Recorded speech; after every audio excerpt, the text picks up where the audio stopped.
శ్మశానంలో ఆయన కూర్చోపోతే ఉగ్రభూతాలు వచ్చి ఓళ్ల మీద పడిపోయి ప్రజల్ని సత్కార్యాలు చెయ్యనివ్వమని అక్కడ కూర్చుని తాండవం చేసి వాళ్ళని కూర్చోబెడతాడు. పార్వతీదేవి అడిగింది మహాభారతం అనుశాసనిక పర్వంలో, శుభ్రమైన కైలాసం ఉండగా, ఇంత ఐశ్వర్యం ఉండగా, చింతామణి గృహం ఉండగా శ్మశానంలో ఎందుకుంటున్నారని అడిగింది.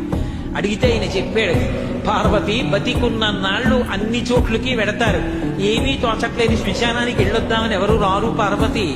నేనంతవాణ్ణంటాడు, పొడుగ్గా ఉన్నానంటాడు, తెల్లగా ఉన్నానంటాడు, పండితుణ్ణంటాడు, పద్యాలు నాకు నోటికొచ్చంటాడు, ఉపన్యాసం చెప్పగలనంటాడు, నాకు పాటలొచ్చంటాడు, నేను నాట్యం చేస్తానంటాడు, నేను అధికారినంటాడు, నా దగ్గర డబ్బు ఉందంటాడు, నేను పాట పాడగలనంటాడు. ఇన్ని ఉన్నాయనుకున్న వాడిలోంచి ఊపిరి బయటికి వెళ్ళిపోయిన తరువాత వాడిని తీసుకెళ్లి 4 కొత్త కర్రల మీద పడుకోబెట్టి చాప చుట్టి తాడు కట్టి పైన నూలుబట్ట కప్పి తీసుకొచ్చి అన్నీ తీసేసి కర్రల మీద పడుకోబెట్టి కాల్చేస్తుంటే జీవుడు లేచి నిలబడి పుర్రె పగిలిపోయిన తరువాత కన్న కొడుకు కూడా స్నానం చేసి వెళ్ళిపోతుంటే చీకటి పడిపోయాక, అయ్య బాబోయ్ చుట్టూ ఉగ్రభూతాలు, నా వాళ్ళన్న వాళ్ళు లేరు, వీళ్ళని నమ్ముకున్నాను, ఒక్కడు లేడని ఏడుస్తుంటే నేనున్నాను రా అని చెప్పడానికి నేను కూడా లేకపోతే చచ్చిన వాడు 1000 మాటలు చచ్చిపోతారని అక్కడ ఉన్నారు పార్వతి, నా కర్మకాలక్కడ లేనన్నాడు.